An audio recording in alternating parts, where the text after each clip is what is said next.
নমস্কার।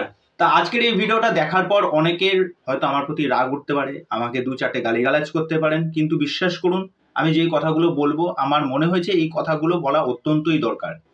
গল্পের পার্বণ ১৪৩২ হইচইয়ের আপকামিং যে কাজগুলো আসতে চলেছে সেইগুলো এক প্রকার সিরিয়ালধর্মী। মানে হইচই এক প্রকার ফ্যান ক্যাটারিং করে যেহেতু চলে এবং তাদের একটা সেট অডিয়েন্স আছে যারা মোটামুটি ওই জি বাংলা, তারপরে হচ্ছে ধরুন স্টার জলসা, এই সমস্ত যেহেতু ফ্যামিলি অডিয়েন্স যারা তাদের নিরিখেই কিন্তু তাদের কাজগুলো নিয়ে এসেছে। তা সেটা কিন্তু দেখলেই বোঝা যাচ্ছে। তা খাজা কাজগুলো কি, তার মধ্যে ভালো কাজগুলো কি, একদম মিলিয়ে গুছিয়ে আছে। তা কোন কাজগুলো নিয়ে আমি প্রচন্ড এক্সাইটেড। তা প্রথমেই যেই কাজটা নিয়ে বলতে হয় সেটা হচ্ছে আপনার মিমি চক্রবর্তীর ডাইনি। দেখুন, মিমি চক্রবর্তী তার এরকম প্রথম একটা সিরিজ আসতে চলেছে এবং এটা একটা বোন এবং দিদির গল্প। এবার সেখানে মিমি চক্রবর্তী কি করবে এবং এটার অ্যানাউন্সমেন্ট ভিডিওটা যেটা এসেছিল সেটা কিন্তু আমার যথেষ্ট প্রমিসিং লেগেছে। আমি তো এই কাজটা দেখার জন্য প্রচন্ড এক্সাইটেড, যেটা ১৪ই মার্চ আসতে চলেছে।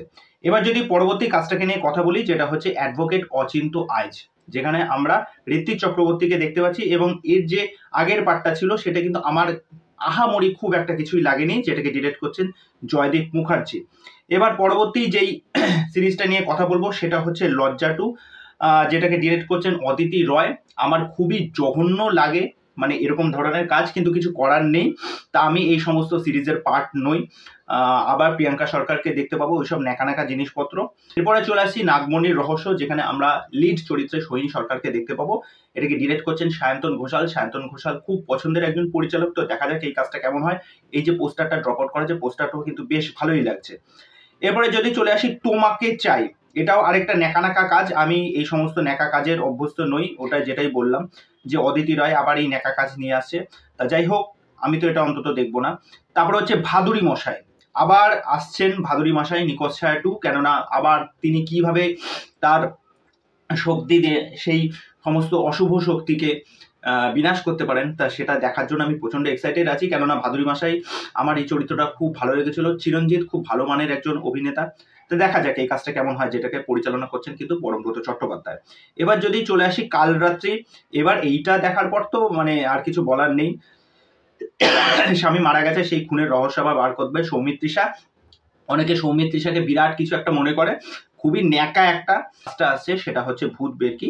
এটাকে ক্রিয়েটিভ ডাইরেক্টর হচ্ছে অনির্বাণ চক্রবর্তী। দেখুন, ক্রিয়েটিভ ডাইরেক্টর যখন অনির্বাণ চক্রবর্তী, এই কাজটা নিয়ে আমি যথেষ্ট এক্সাইটেড এবং এটা একটা হরর কমেডি জনারের হয়তো কাজ হতে চলেছে। সুতরাং দেখা যাক কাজটা কেমন হয়, এই কাজটা নিয়ে আমি এক্সাইটেড আছি। তারপরে চলে আসি সন্দীপ্তা সেনের বীরাঙ্গনা, যেটাকে ডিরেক্ট করছেন নির্ঝর মিত্র। তা সন্দীপ্তা সেনের একটা ছোট্ট রোল আমি অঙ্কুশের কোন একটা সিনেমাতে দেখেছি, যদি আপনাদের নামটা মনে থাকে সেটা আমাকে জানাবেন। তো দেখা যাক কাজটা কেমন হয়। তারপরে যেই কাজটা নিয়ে কথা বলবো, যেটা নিয়ে আমি এক্সাইটেড আছি, সেটা হচ্ছে শুভশ্রী গাঙ্গুলির অনুসন্ধান, যেটাকে ডিরেক্ট করছেন অদিতি রয়। আবার সেই অদিতি রয়, আমার দেখা যাক কাজটা কেমন হয়। জেলের ভেতরে যে সমস্ত মহিলা কয়েদিরা আছে তারা একের পর এক গর্ভবতী হয়ে যাচ্ছে, এবার সেই ব্যাপারটাকে অনুসন্ধান করবেন কিন্তু শুভশ্রী গাঙ্গুলি। তো দেখা যাক। তারপরে চলে আসছি ভোগ, এই কাজটা, যেখানে আমরা অনির্বাণ চক্রবর্তী এবং হচ্ছে পার্ণু মিত্রকে দেখতে পাচ্ছি। তা পার্ণু মিত্রকে একদম লেডি গামোরাই লাগছে বা শি হাল্ক লাগছে, এরকম মানাচ্ছে না। তারপরে চলে আসছি ইন্দু 3, আমিও এই সমস্ত কাজ দেখতে এক্সাইটেড নই, ন্যাকা যত সব।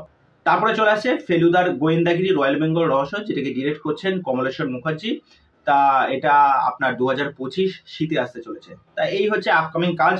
তা আমি যে আপনাদেরকে বললাম যে এই কাজগুলো দেখার জন্য আমি প্রচন্ড এক্সাইটেড, তা সেটা হচ্ছে ডাইনি, তারপরে হচ্ছে আপনার নাগমণির রহস্য, তারপর হচ্ছে ভাদুরী মশাই, তারপরে হচ্ছে অনুসন্ধান, তারপর হচ্ছে ভোগ। এই ১৩খানা কাজের মধ্যে ৫খানা কাজ আমার মনে হয়েছে এই ৫খানা কাজের মধ্যে হয়তো পোটেনশিয়াল আছে। আর যেই কাজগুলো বললাম যে সেইগুলো কিছু ফ্যানকে ক্যাটারিং করবে, কেননা তাদের একটা সাবস্ক্রিপশন যেহেতু দেওয়া আছে। তা এই হলো আমার মতামত। তা এই বিষয় নিয়ে তোমাদের কি মতামত সেটা অবশ্যই আমাকে কমেন্ট করে জানিও। তো চলো আজকের ভিডিও এখানে শেষ করছি, পরবর্তী ভিডিওতে দেখা হচ্ছে। বাই।